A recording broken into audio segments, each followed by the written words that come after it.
안녕하세요. 매일 새로운 사연을 전하는 읽어주는 사연 라디오입니다. 구독과 좋아요, 많은 공유 부탁드립니다. 오늘의 사연 시작하겠습니다. 안녕하세요.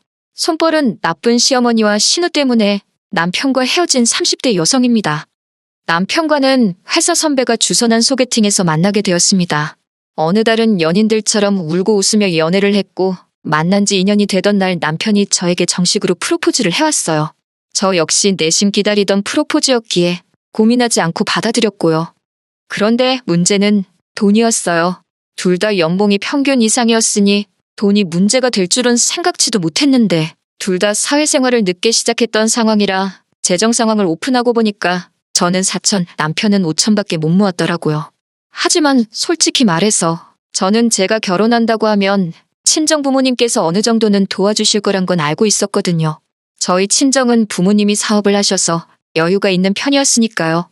그래서 비록 저희 둘이 모은 돈이 9천밖에 되지 않았지만 친정 부모님과 시부모님으로부터 도움을 받으면 뭐 큰 문제는 없을 거라 생각했네요. 하지만 남편이 말하길 자기 집은 그러니까 시댁은 금전적으로 지원을 해주실 만한 상황이 못 된답니다. 그래서 고민 끝에 친정 부모님께 저희의 재정 상태를 솔직하게 말씀드리고 얼마나 도와주실 수 있을지 여쭤봤지요. 그러자 친정아버지가 그러면 당신 소유한 서울 30평대 아파트에 들어와서 살라고 하시더라고요. 살면서 돈 모아서 능력될 때 독립하는 조건으로요. 그렇게 5천만 원만 보증금이란 이름으로 친정아버지께 드리고 집 문제를 해결하게 되었지요. 그리고 당연히 시부모님께도 이 좋은 소식을 전했어요. 제가 소위 친정에서는 이렇게 해주시는데 시댁에서는 뭐 안 해주시나요? 이런 심정으로 말씀드린 건 절대 아니고 단지 아버님 어머님도 알고 계시는 게 좋겠다 싶어서 말씀드렸을 뿐이에요. 그런데 어머님께서는 솔직히 좋아하시고 잘됐다 하실 줄 알았는데 그런 소리는 이런 방구도 없으셨고 그러면 예단은 어떻게 할 거냐고 물으시대요. 솔직히 친정에서 집 해주시고 제 돈으로 시골리고 혼수하고 물론 남편이 모은 돈을 저희 부모님께 보증금이란 명목으로 드리긴 했지만 그 돈은 어차피 나중에 돌려주신다 했거든요. 그러니 따지고 보면 시부모님은 아무것도 안 해주시는 상황이었는데 예단 이야기를 하시니 황당하더군요. 그래서 제가 예단이 꼭 필요할까요? 하고 물었어요. 그랬더니 어머님께서 당연한 거 아니냐? 내 아들 공짜로 데려가려고 그랬냐 하시는 거예요. 순간 그럼 예단 받고 아드님 저한테 파시는 거냐고 따지고 싶더라니까요. 하지만 차마 그럴 수는 없어서 남편과 상의 끝에 허례허식은 생략하기로 했다고 말씀드리니 어머님이 그런 건 어른들이 정해주는 거지 니들 마음대로 하는 게 아니라나요. 어머님과 얼굴 붉히고 싶지 않아 일단 제가 남편하고 다시 한번 상의해보겠다 하고 한 발 물러났어요. 그리고는 남편한테 어머님이 하신 말씀을 전하며 어떻게 했으면 좋겠냐 물었습니다.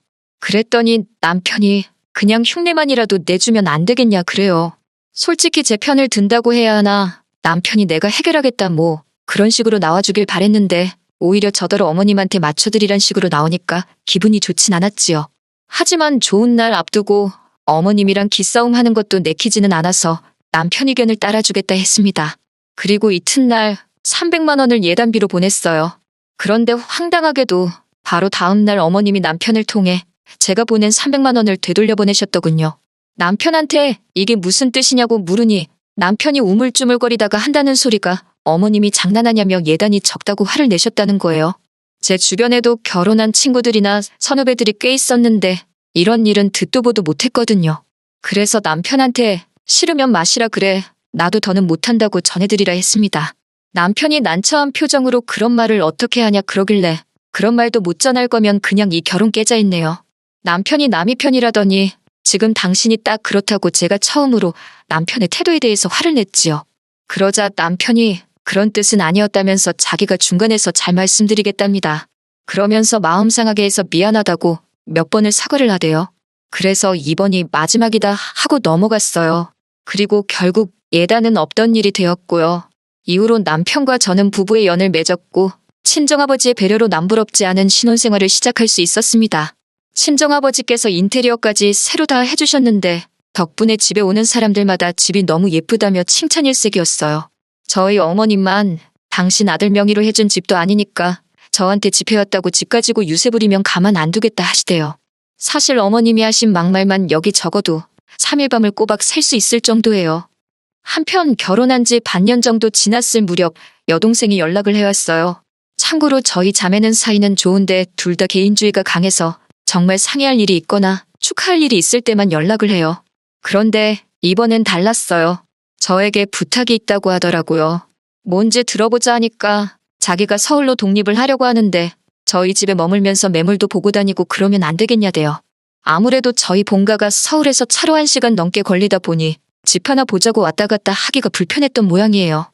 여담이지만 여동생은 프리랜서 작가로 일을 하는데 업체들이 대부분 서울이나 경기도에 있다 보니 본가에서 다니기는 쉽지 않았다 하더라고요. 아무튼 대신 자기가 저희 집에 있는 동안 제 손발이 돼서 청소고 음식이고 도와주겠다며 애교를 부리는데 솔직히 어떻게 싫다고 그래요. 그래서 형부랑 이야기해보겠다고 했지요. 그리고 퇴근한 남편에게 낮에 여동생이 했던 이야기를 전하면서 어떻게 생각하냐고 괜찮겠냐고 물었습니다. 어차피 방은 3개고 그중 방 하나는 손님방으로 쓰자고 얘기한 적도 있었으니까요. 다행히 남편이 흔쾌히 그렇게 하래요. 가족끼리 당연히 그 정도는 배려해줘야지. 그러면서요. 그리고 일주일 뒤 여동생이 올라왔어요. 제가 출근을 하면 여동생은 집에서 일하고 중간에 나가서 집도 알아보고 그러다 짬이 나면 밑반찬도 해주고 청소도 해놓고 그러더라고요. 솔직히 제 입장에선 여동생이 너무 잘 챙겨줘서 오히려 미안할 정도였답니다. 그래서 제가 용돈이라도 얼마 쥐어주면 자기도 벌만큼 번다며 안 받더라고요. 그런데 문제는 제 여동생이 저희 집에 와 있는 걸 어머님이 알게 되시면서였습니다. 어머님께서 남편한테 제 동생도 와 있는데 남편 동생이라고 왜 못 가 있냐며 좀 데리고 있으라 하셨다는 거예요. 저희 신우는 제 여동생보다 1살이 많은데 알고 보니 진작부터 서울에서 자취하고 싶다며 어머님한테 서울에 방구해달라고 어지간히 졸랐다고요. 남편이 그 이야기를 저에게 전하며 제 눈치를 살살 보더군요. 처제는 되고 자기 여동생은 왜 안 되냐며 서운한 기색도 비추고. 그런데 제가 솔직히 신우 같은 성격을 별로 안 좋아하거든요. 이렇게 말해도 될지 모르겠지만 어머님을 닮아서 그런 건지 말도 막 하고 행동도 거칠고 술 마시고 길에 뻗어 있다가 경찰서에서 어머님 아버님이 데려온 적도 있어요. 심지어 담배도 피거든요. 그래서 남편한테 신우 행실을 알지 않냐. 그런데 그런 소리가 나오냐. 싫다고 했어요. 그러자 남편이 자기가 신우 단속 똑바로 하겠답니다. 그러니까 기회라도 줘보재요. 데리고 있어 보다가 도저히 개차반이라 안 되겠다 싶으면 내려보내면 되지 않겠냐고. 그러면 어머님도 더는 뭐라 말씀을 안 하실 거라고요. 그래서 결국 알겠다 했습니다. 그리고 한 3일 정도 지나서 바로 신우가 올라왔어요. 아기 방으로 쓰려던 방을 신우에게 내줬는데 제 여동생이 쓰는 방을 슬쩍 보더니 자기가 저 방 쓰면 안 되냐고 그래요. 거기까지는 좀 이해는 했어요. 제 여동생 방은 손님 방으로 쓸 예정이었던지라 침대가 있었고 아기 방으로 쓰려던 방에는 아무것도 아직 없었거든요. 근데 그건 남편이 먼저 안 된다고 딱 선을 긋대요. 처제가 먼저 왔으니까 처제가 쓰는 게 맞다고요. 그런데 이튿날 퇴근해서 집에 오니 신우 신발은 있는데 신우가 안 보이더라고요. 신우가 쓰는 방문을 살짝 열어봤는데 방에도 사람이 없고. 그런데 그때 제 여동생 방에서 인기척이 느껴졌어요. 여동생 신발은 없어서 외출한 줄 알았거든요. 그래서 방문을 열어보니 신우가 제 여동생 침대에 누워있는 거예요. 아가씨 여기서 뭐하냐니까 낮잠 자고 있었다는데 어이가 없어서 아가씨 이건 아니라고 자기 방도 아닌데 그러고 있으면 어떡하냐 나오라 했습니다. 그랬더니 툴툴거리면서 나오더라고요. 이뿐만이 아니었습니다.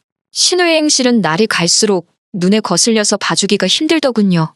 집에 있는 여동생 말에 의하면 정오가 되도록 자다가 느지막이 나와서 냉장고에 있는 거 꺼내 먹고 설거지도 안 한다는 거예요. 그리고는 얼마나 쿵쾅거리고 돌아다니는지 아랫집에서 저희 부부 없는 동안 2번이나 올라왔었답니다.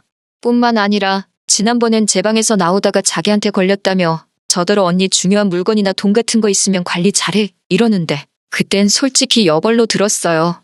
아무리 그래도 설마 남의 물건에 손을 댈까 싶었지요. 그런데 그 이야기를 듣고 얼마 지나지 않았을 때였습니다. 그날은 토요일이었어요. 자다가 목이 말라서 물을 마시려고 방에서 나왔는데 여동생이 신발장 앞에 서 있더라고요.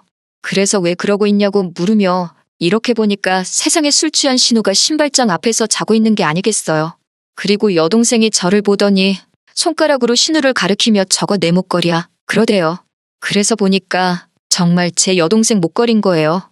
제가 불이 나게 안방으로 가 자던 남편을 깨웠습니다. 그리고는 빨리 가서 신우 깨우라고 왜 신우가 내 여동생 물건을 가지고 있냐고 화를 냈지요.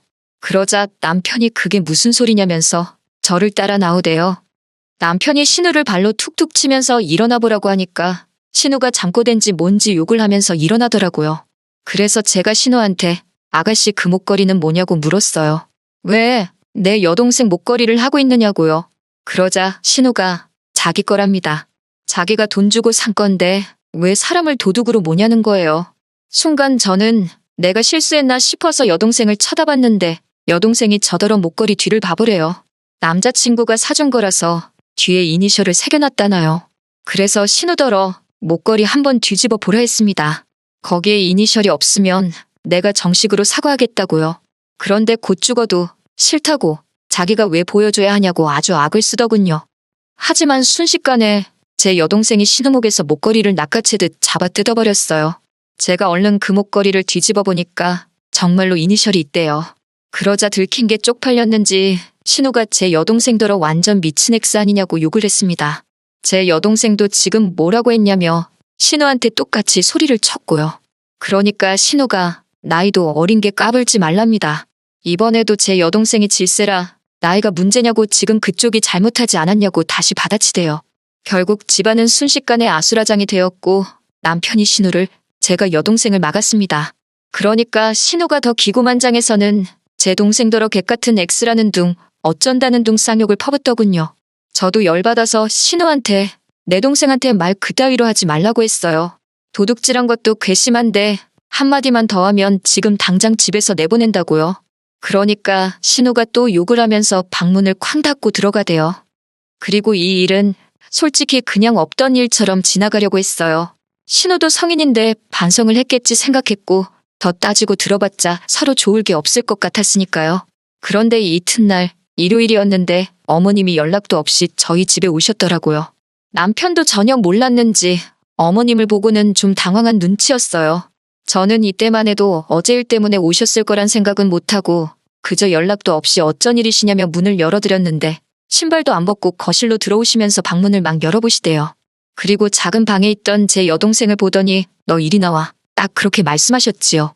말투가 어떻건 간에 일단 어른이 나와보라 하니 제 여동생이 영문을 모르겠단 표정으로 나왔고요.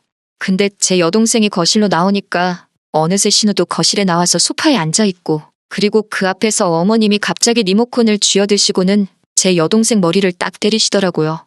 그 속도가 얼마나 빨랐는지 저나 남편이 막을 새도 없었네요. 동생이 악소리를 내면서 머리를 부여잡고 다리에 힘이라도 풀린 건지 주저앉았습니다. 제가 순간 눈이 돌아가서는 어머님더러 이게 뭐하는 짓이냐고 소리를 질렀어요. 그러니까 이번엔 제 머리도 딱 때리시면서 니네 둘 다 그러는 거 아니랍니다. 망할 엑스들이 붙어먹고 자기 딸을 무시했다나요?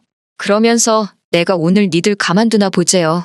그러니까 남편이 어머님더러 이게 무슨 짓이냐며 어머님을 온몸으로 막으며 저더러 방으로 처제 데리고 들어가랍니다.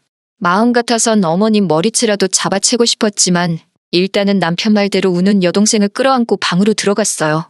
경찰 부르라고 동생 손에 핸드폰 쥐어주고 다시 나왔더니 신우가 실실 웃고 있대요.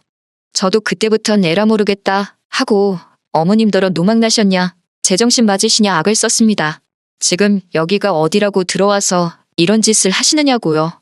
그러자 어머님이 제 대가리를 뽑아버리겠다고 저를 당장이라도 때릴 기세로 달려드시는데 정말 다행히 때마침 경찰이 왔고 여동생이 문을 열어주면서 경찰들이 현장을 보게 되었어요.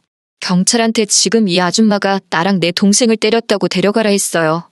실제로 저나 여동생이나 이마에 뻘겋게 혹이 올라와서 뭐 증거고 나발이고도 필요가 없었지요. 저희라고 부모가 없나요? 뭐가 없나요? 바로 친정부모님한테 연락드렸고 그러자 친정부모님이 아는 변호사분까지 대동하고 경찰서로 가시겠다며 저희한테도 그 집에서 일단 나오라고 하시대요. 하지만 그대로 나갈 순 없어서 마트에서 사뒀던 쓰레기 봉지에다가 남편하고 신우 물건 처박아서 현관 밖에 내놓고 현관 비밀번호를 바꿔버렸지요. 그리고 여동생하고 나와 병원 가서 진단서 끊었습니다. 그리고 나니까 남편한테 전화가 왔어요. 장인 장모님이 변호사란 사람까지 데리고 여기 오셨는데 무슨 일이냐며 저한테 빨리 와서 경찰한테 설명을 해달래요. 그래서 알겠다고 하곤 여동생 데리고 경찰서로 갔습니다. 경찰서에 도착하니 남편이 마치 살았다는 표정으로 빨리 가서 아무 일도 아니었다고 이야기 좀 해보라고 난리더군요. 태연하게 저희 변호사한테 그리고 경찰한테 방금 끊어온 진단서를 보여줬습니다. 그리고는 고소하고 싶다고 했어요. 그러자 남편이 가족끼리는 원래 고소 같은 거 못한다나요? 그래서 가정폭력은 된다고 제가 알려줬네요. 그리고 덤으로 너랑 이혼도 할 거라고 했지요. 그러자 남편이 그제서야 어머님이 나이도 드시고 그러다 보니 감정 조절을 잘 못하셔서 그런 거라며 저더러 한 번만 참고 넘어가 달랍니다. 감정 조절 못하는 거야 어머님 사정이지. 내 알바냐고 탁 쏘아붙였어요. 그리고는 제가 됐다고 다 필요 없다 하고 나머지는 변호사하고 이야기하라고 했네요. 그리고 이후로 어머님에 대한 고소를 취하하는 조건으로 남편과 협의 이혼했습니다.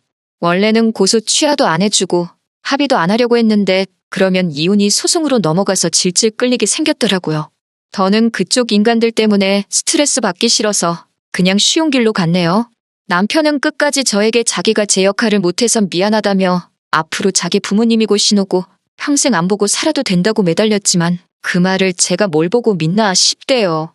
그래서 결국 완벽한 남남이 되는 길을 선택했지요. 한때 제가 사랑했던 사람이라 힘들지 않은 건 아니었습니다. 하지만 부부라는 게 두 사람 사이만 좋다고 될 일이 아니라는 걸 뼈저리게 느꼈네요. 그리고 왜 어른들이 차이나는 결혼은 하지 말라고 하시는지도요. 비싼 수업료 내고 삶의 지혜를 얻었다고 생각하렵니다. 긴 이야기 들어주셔서 감사합니다. 오늘의 사연은 여기까지입니다. 구독과 좋아요, 알람 설정해주시면 앞으로 더 좋은 사연으로 찾아오겠습니다. 감사합니다.